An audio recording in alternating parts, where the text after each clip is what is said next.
ಎತ್ತಿ ಕೆಳಗೆ ಕಟ್ಟೋದು ಬಹಳ ಕಷ್ಟದ ಕೆಲಸ. ಹೀಗಾಗಿ ಈ ಮೆಷಿನ್ ಅನ್ನೋದು ಬಹಳ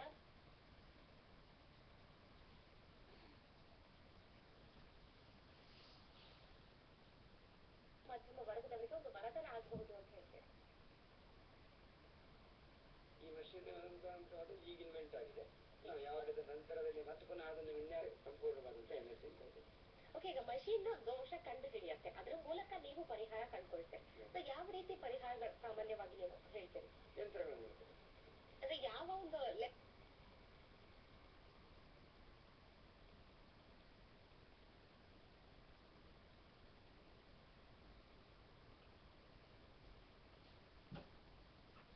ಅಂದ್ರೆ ಮನೆ ಕೆಡವಿ ಬೀಳ್ಸೋದು ಇದರ ಮೂಲಕ ಪರಿಹಾರ ಅಲ್ಲ. ಅಂದ್ರೆ ಯಾವ ರೀತಿ ಪರಿಹಾರಗಳು, ಯಾವ ರೀತಿ ಬದಲಾವಣೆಗಳನ್ನ ಮಾಡಬೇಕು ಅಂತ ಹೇಳ್ತೇವೆ?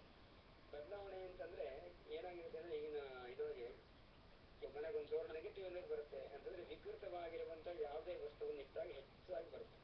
ಉದಾಹರಣೆಗೆ ಒಂದು ಕಾರ್ಟೂನ್ ಆಗಿರ್ಬೋದು, ದಿಲ್ಗುಳಿ ಟೈಪಲ್ಲಿ ಪ್ಲಾಸ್ಟಿಕ್ ಎಲ್ಲ ಒಂದಿಷ್ಟು ಮೂರ್ತಿಗಳೆಲ್ಲ ಬರುತ್ತೆ. ಆದ್ರಿಂದ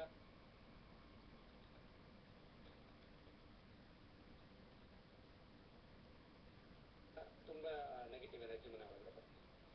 ಇನ್ನೊಂದೇನು ಅಂದ್ರೆ ನಾ ದೇವರ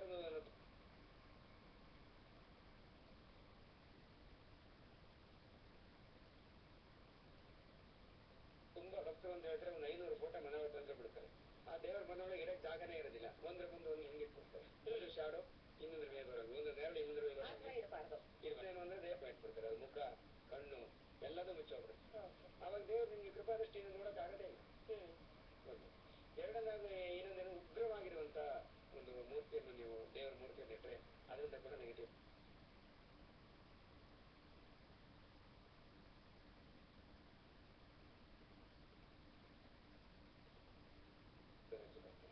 ಆಮೇಲೆ ಒಂದು ಸಂಹಾರ ನಡೆಯುವಂತ ಒಂದು ಮೂರ್ತಿ ಇದೆ. ಉದಾಹರಣೆ ಮಹಿಷಾಸುರ ಬರ್ತೀನಿ, ಅಲ್ಲಿ ಪ್ರತ್ಯಕ್ಷವಾಗಿ ಸಂಹಾರ ನಡೀತಾ ಇದೆ.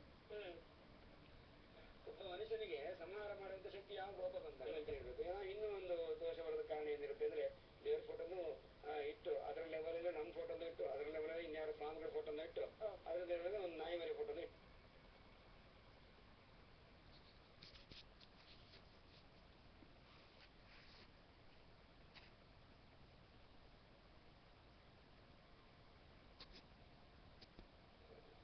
ಅವಾಗ ಆ ನಾಯಿ ಮರಿಗೂ ಆ ದೇವರಿಗೂ ಏನ್ ವ್ಯತ್ಯಾಸ ಇರಲ್ಲ ಅವಾಗ. ಹೌದಾ? ಆದ್ರಿಂದ ನಾವು ಜಾಸ್ತಿ ನೆಗೆಟಿವ್ ಎನರ್ಜಿಯನ್ನು ನಮ್ಮ ಮನೇಲಿ ನಾವೇ ಆವಾಹನೆ ಮಾಡ್ತೀವಿ. ಅದನ್ನು ಮುಖ್ಯವಾಗಿ ಇಟ್ಟುಕೊಂಡೇ ಇಲ್ಲ. ಮನುಷ್ಯರ ಜೀವನಕ್ಕೆ ಅಥವಾ ಒಂದು ಜಗತ್ತಿನ ಆಗು ಹೋಗುಗಳಿಗೆ ಮುಖ್ಯವಾಗಿ ಕಾರಣವಾಗಿರುತ್ತೆ ಪಂಚಮಹಾಭೂತಗಳು. ಪೃಥ್ವಿ, ಜಲ, ಅಗ್ನಿ, ವಾಯು, ಆಕಾಶ. ಇದನ್ನ ಸಂತುಲನಗೊಳಿಸ್ಬೇಕು.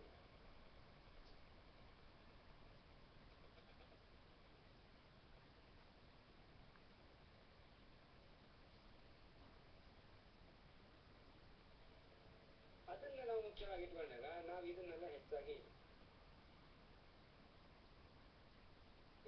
ಅಲ್ಲಿ ಅಕಸ್ಮಾತ್ ಈಗ ಆಗ್ನೇಯದಲ್ಲಿ ನೀವು ಅಡುಗೆ ಮನೆ ಮಾಡ್ಲಿಕ್ಕೆ ಆಗ್ಲಿಲ್ಲಪ್ಪ, ನೀವು ಆಯುರ್ವೇದ ಬೇರೆ ಯಾವುದೋ ದಿಕ್ಕನ್ನು ಮಾಡ್ಕೊಂಡಿದ್ದೀರಿ ಅಂದ್ರೆ ಅಲ್ಲಿ ಅಗ್ನಿಯನ್ನೇ ಆವಾಹನೆ ಮಾಡಿ ತಂದಿಡುವಂತ ನೀವು ಅಡುಗೆ ಮಾಡುವಾಗ ಕೆಲವೊಂದು ಮಷಿನ್ ಮೂಲಕ ಬಹಳ ಸುಲಭವಾಗಿ ಪರಿಹಾರ ಕಂಡುಕೊಳ್ಬಹುದು ಅಂತ ಹೇಳ್ತೀರಾ? ಪರಿಹಾರ ಮಷಿನ್ ಏನ್ ಹೇಳ್ತಾರೆ, ದೋಷ ಎಲ್ಲಿದೆ ಮಾತ್ರ ದೋಷ. ಹೌದು. ಅದಕ್ಕೆ ರೆಮಿಡಿಯನ್ನು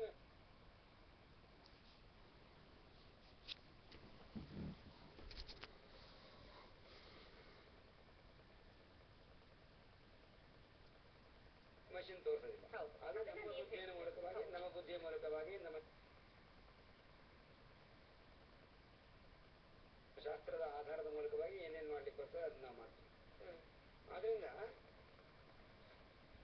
ಪರಿಹಾರ ಸುಲಭವಾಗಿ ಕಂಡಿಡ್ಬೇಕು. ಕೆಲಸ ಮಾಡುತ್ತೆ ಯಾವ ತರ ಬೇಕಾದ್ರೂ ನೀವು ಕಟ್ಟಿದೆ ವಾಸ್ತು ಸಂಪೂರ್ಣವಾಗಿ ವಿರೋಧವಾಗಿರುವಂತ ಮನೆ ಇದ್ರೂ ಕೂಡ ಅದನ್ನು ಕೂಡ ಪಾಸಿಟಿವ್ ಮಾಡ್ಲಿಕ್ಕೆ ಆಗ್ತದೆ. ಆ ತರ ಉದಾಹರಣೆಗಳು ನೀವು ಎಷ್ಟು ನೋಡಿದ್ದೀರಿ? ಈ ರೀತಿ ಮಷಿನ್ ಮೂಲಕ ವಾಸ್ತುವನ್ನ ನೀವು ವಾಸ್ತು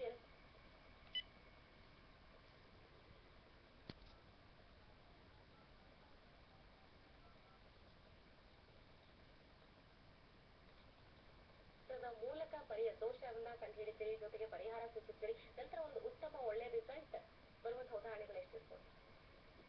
ಇಲ್ಲಿವರೆಗೆ ಸಾಧಾರಣ ಮನೆ ಅಂತಾನೆ ಹೇಳಿದ್ರೆ ಒಂದು 300 ಮನೆ ಆಗಿರ್ಬೋದು, ಮಾಡಿರ್ಬೋದು. ತುಂಬಾ ಜಿಲ್ಲೆಗಳಲ್ಲಿ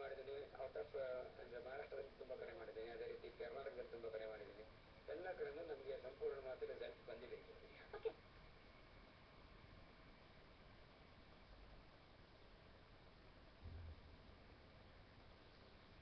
ಭಟ್ ಅವರೀಗ ನೀವು ಕೂಡ ಒಬ್ಬ ವಾಸ್ತು ತಜ್ಞರು ನೋಡಿ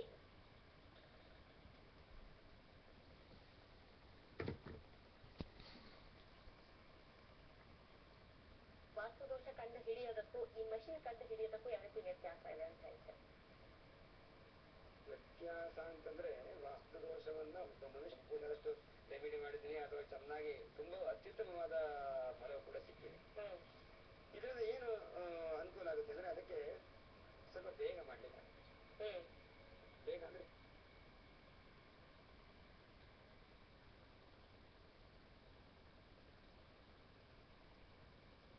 ಒಂದು ಅರ್ಧ ಗಂಟೆ ಒಳಗೆ ಇಲ್ಲಿರೋ ದೋಷಗಳನ್ನೆಲ್ಲ ನಾವು ಇದು ಮಾಡ್ಬೋದು. ಅದೇ ಮನುಷ್ಯರ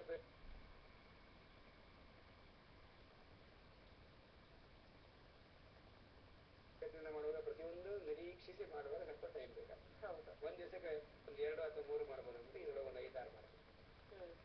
ಈಗಿನ ಒಂದು ಪರಿಹಾರ ಕೇಳುವಂತವ್ರು ಏನಾಗಿದೆ ಅನ್ಸೋ ಗೋಚರ ಅದಾಗಿರೋದಿಲ್ಲ. ಅದೇ ಮನುಷ್ಯನ ನೋಡಪ್ಪ ಇಲ್ಲಿ ನೆಗೆಟಿವ್ ಎನರ್ಜಿ ತೋರಿಸಿದ್ರಿ, ನಾ ಈಗ ರೆಮಿಡಿ ಮಾಡಿದ್ರಿ, ಮಾಡಿದ ತಕ್ಷಣ ಪಾಸಿಟಿವ್ ಎನರ್ಜಿ ತೋರಿಸ್ತಾ ಇದೆ ಅಂತ ಹೇಳುವಾಗ ನೀವು ಪ್ರತ್ಯಕ್ಷದರ್ಶಿ. ಅವಾಗ ನಿಮ್ಮ ಟ್ರಸ್ಟ್ ಲೆವೆಲ್ ಏನಿದೆಯಲ್ಲ, ವಿಶ್ವಾಸದ ಹಂತ ಏನಿದೆಯಲ್ಲ, ಅದು ಮೇಲೆ ಹೋಗುತ್ತೆ. ಎಷ್ಟು ನೀವು ವಿಶ್ವಾಸದಿಂದ ನೀವು ಇದನ್ನ ಒಪ್ಕೋತಿರೋ ಅಷ್ಟು ಬೇಗ ನೀವು ಪರಿಹರಿಸಬೇಕು. ವಾಸ್ತವದಲ್ಲಿ ತಕ್ಷಣದಿಂದ. ಆದ್ರೆ ಮನುಷ್ಯನನ್ನು ನಾವು ಯಾವಾಗ ಚೆಕ್ ಮಾಡ್ತೀವಿ, ಅದಕ್ಕೆ ನಾವು 6 ತಿಂಗಳು ಟೈಮ್ ಬೇಕು ಅಂತ ಹೇಳ್ತೀವಿ. ಯಾಕಂದ್ರೆ ನೀವು ನೆಗೆಟಿವ್ ಎನರ್ಜಿ 5 ವರ್ಷ ಮಾಡ್ತಾ ಇದೀನಿ ಅಂತ ಹೇಳುವಾಗ 25 ವರ್ಷ ಅವನು ನೆಗೆಟಿವ್ ಎನರ್ಜಿಯನ್ನು ಹೊಂದಿದೆ. ಅದನ್ನು ವಾಪಸ್ ತೆಗಿಬೇಕು. ನನಗೆ ಈ ರತ್ನಗಳ ಮೂಲಕವಾಗಿ ಅದನ್ನು ವಾಪಸ್ ತೆಗೆದು ಆ ನಂತರದಲ್ಲಿ ಪಾಸಿಟಿವ್ ಎನರ್ಜಿನ ಹೊರಗಡೆ ತುಂಬಬೇಕು. ಆ ಪ್ರಕ್ರಿಯೆ ಇದೆಯಲ್ಲ, ಅದಕ್ಕೆ ಮಿನಿಮಮ್ 6 ತಿಂಗಳು ಬೇಕಾಗುತ್ತೆ. ಎಲ್ಲ ಕೆಲವರಿಗೆ 2 ದಿವಸಕ್ಕೆ ಅನುಭವ ಬರ್ಬೋದು, ಕೆಲವರಿಗೆ 15 ದಿವಸಕ್ಕೆ ಬರ್ಬೋದು, 1 ತಿಂಗಳಿಗೆ ಬರ್ಬೋದು, ಅದು ಬೇರೆ ವಿಷಯ. ಆದ್ರೆ ನಾನು ಹೇಳುವಾಗ 6 ತಿಂಗಳು ಬೇಕೇ ಬೇಕು ಅಂತಾನೆ ಹೇಳ್ತೀನಿ. ಅವಾಗ ನಿಜವಾದ ಒಂದು ಟರ್ನಿಂಗ್ ಪಾಯಿಂಟ್ ನಿಮ್ ಜೀವನದಲ್ಲಿ ಬರುತ್ತೆ. ಓಕೆ, ಬಟ್ ಅವ್ರೆ ನಿಮ್ ಜೊತೆ ಸಾಕಷ್ಟು ಮಾತಾಡ್ತೀನಿ. ಆದ್ರೆ ದೋಷ ಈ ಒಂದು ದೋಷ ಕಂಡು ಹಿಡಿಯುವಂತಹ ಒಂದು ವಾಸ್ತು ಯಂತ್ರದ ಬಗ್ಗೆ ನೋಡಿದ್ರೆ, ಆದ್ರೆ ಒಂದು ಮನೆ ಚೆನ್ನಾಗಿರ್ಬೇಕು, ಕುಟುಂಬ ಚೆನ್ನಾಗಿರ್ಬೇಕು ಅಂದ್ರೆ ಮನೆಯ ವಾಸ್ತು ನೋಡೋದು ಎಷ್ಟು